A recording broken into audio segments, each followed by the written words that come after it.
मालकांनी सांगितलंय उधारीचे सगळे पैसे दिल्याशिवाय औषध द्यायचं नाही म्हणून.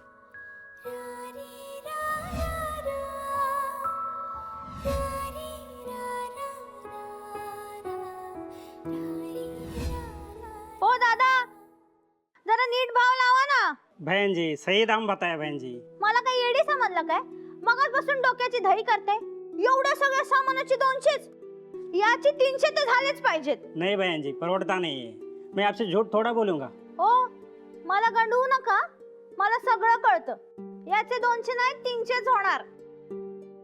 मला 300 पाहिजे म्हणजे पाहिजे.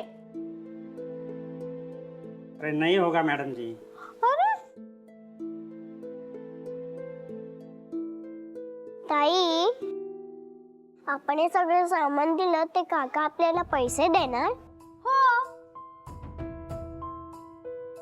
अरे इसका सही भाव बताओ ना, नहीं तो खवड़ा दे ना. ठीक है ना मेरा ना तुम्हारा 250 रुपये दे दो. हा द्या द्या आणि फुटा इकडून. उगाच माझा पण टाइम वेस्ट केलाय.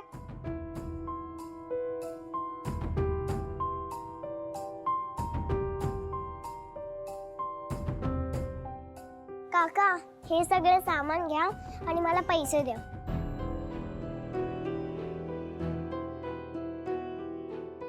ए परी, तू असली काय भानगड करू नको हा, नाहीतर तुझी आई तुला ओरडेल. इसका तो 50 रुपये भी नहीं होगा दीदी. फक्त 50 रुपया?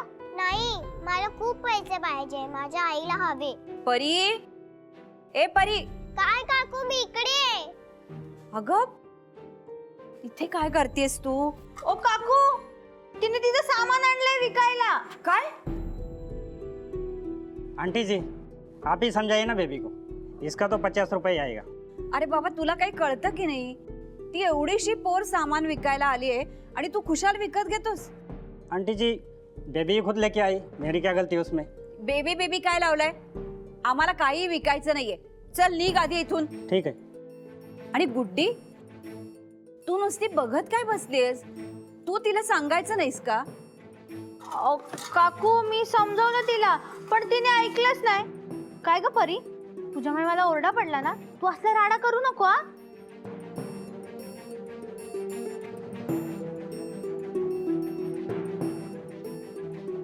परी बाळा, कशाला उगीच असले उद्योग करतेस? आपण कपडे इस्त्री करून देत होतो तेव्हा आई किती चिडली होती, आठवतंय की नाही तुला? मग पुन्हा आईला त्रास होईल असं वागू नको. आई काय म्हणते? तू छान राहा, व्यवस्थित जेव, काळजी करू नकोस, हो की नाही?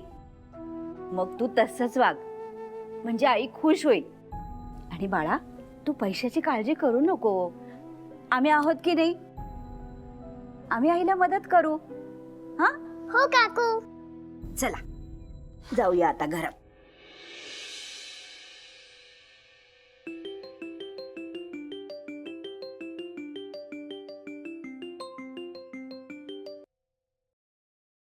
हां, हॅलो काकू बोला. अगं परी म्हणत होती की सकाळी मेडिकलमधून माणूस आला होता, तर त्याला द्यायला तुझ्याकडे पैसे नव्हते. हां काकू, नाही तसं नाही आहे. म्हणजे पैसे आहेत पण थोडे कमी आहेत. अजून महिना चालवायचा आहे ना, म्हणून. अगं पण आपली परी फार हुशार आहे. हां, ती आजूबाजूचं ऐकते, बघते आणि स्वतःचं काहीतरी डोकं चालवते. का आता काय केलं तिने? अगं सकाळी तिने तुझं त्याच्याबरोबरचं बोलणं ऐकलं आणि तिला कळलं की पैशाचा काहीतरी प्रॉब्लेम आहे. मग तो आपल्या इथे नाही का पेपर प्लास्टिक वगैरे विकत घेणारा माणूस येतो, तर त्याला खेळणी विकायला निघाली होती. माझं नशीब म्हणून मी पाहिलं. अरे देवा, तिला आहे ना सतत मला मदत करायची असते. पण मी काय म्हणते नेहा, एवढी जर पैशाची अडचण असेल तर माझ्याकडची मोहनमाळ आपण गहाण ठेवूया का? म्हणजे काहीतरी तर पैसे हाताशी येतील ना. अहो काकू, नाही नाही, एवढी काही गरज नाहीये काकू. मी ऑफिसमध्ये बोलले, होईल मॅनेज, तुम्ही टेन्शन नका घेऊ. बर. काकू, मला पण द्या ना फोन, मला पण आईशी बोलायचं आहे. हो हो हो. नेहा परीशी बोल. हा हॅलो आई. हा बाळा बोल. तुम्हाला रोज रोज इंजेक्शन नको देत जाऊ. 2 दिवसात एकदाच दे ना, म्हणजे आपले पैसे वाचतील. हळा असं का बोलतेस? तू पैशाचं टेन्शन नको घेऊस. आणि तुला तर माहितीये ना, अपने पास बहुत पैसा है. होईल सगळं मॅनेज. आई तूच बोलते ना की खोटं बोलल्यावर देव बाप्पा कान कापतो. बेटा मी खरंच खोटं नाही बोलते. आपल्याकडे आहेत पैसे. मला खात्री आपल्याकडे नक्की येतील पैसे. तुझा माझ्यावर विश्वास आहे ना? हो आई. तसाच माझा गणपती बाप्पांवर विश्वास आहे. ते नक्की काहीतरी करतील. तू टेन्शन नको घेऊस बाळा, सगळं होईल. आणि तू ती खेळणी वगैरे विकू नकोस.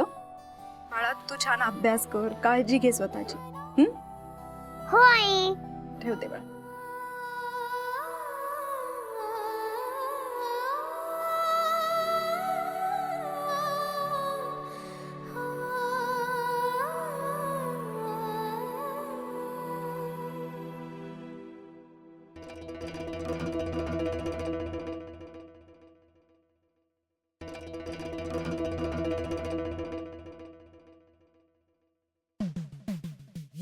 येऊ का?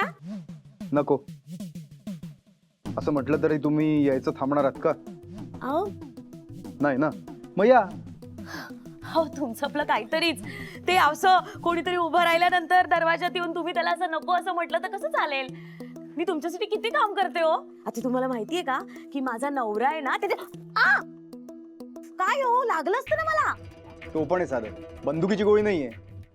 आणा इकडे. हे घ्या. तुम्ही आधी माझं ऐका. तुम्हाला मदत करते मी. तुमच्या त्या नेहा बरोबर लग्न लावून देणार आहे तुमचं. हे जर कळलं ना माझ्या नवऱ्याला तर मला घराबाहेर काढेल तो. एक, तुम्ही हे माझ्यासाठी नाही करत आहात, तुम्ही हे पैशासाठी करताय. 2, मी कसं बोलायचं हे तुम्ही मला शिकवायची गरज नाही. ते मला खूप जास्त चांगलं येतं, कारण मी वकील आहे. मी बोलायचेच पैसे घेतो. तुम्ही कशासाठी आलात ते सांगा आता. हा मी नेहाला भेटून आले.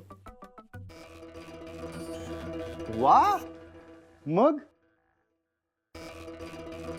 काय म्हणाल्या नेहा मॅडम? काय म्हणणार, आपलं नेहमीच रडगाणं हो.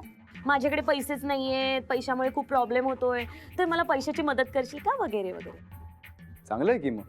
आपल्याला हेच तर हवंय. तिची गरज जितकी जास्त तितका आपला फायदा जास्त. नेहाजी तुमच्याकडे पैसे मागत होत्या? नाही माझ्याकडे पैसे वगैरे मागत नव्हती, पण पार्ट टाइम जॉब मिळेल का असं विचारत होती मला. मला म्हणाली की काय आहे ना वहिनी, माझ्याकडे आता पैसेच नाही आहेत. नोकरीनंतर जरा 2-3 तास जास्तीचं काम केलं तर 4 पैसे मिळतील. परीच्या इंजेक्शनसाठी सुद्धा तिच्याकडे पैसे नाही आहेत हे मला बाहेरून कळलं. अहो मी तिला म्हटलं परांजपेशी लग्न कर, म्हणजे काय होईल, तुझे सगळे प्रश्न सॉल्व्ह होतील. म्हणजे तुला हे पैशासाठी इकडे तिकडे फिरायला नको, नोकरी करायला नको. ती कुठे ऐकते, काही ऐकत नाही. लक्ष सुद्धा दिलं नाही तिने माझ्याकडे. पार्ट टाइम जॉब हवाय का नेहा कामतला? हो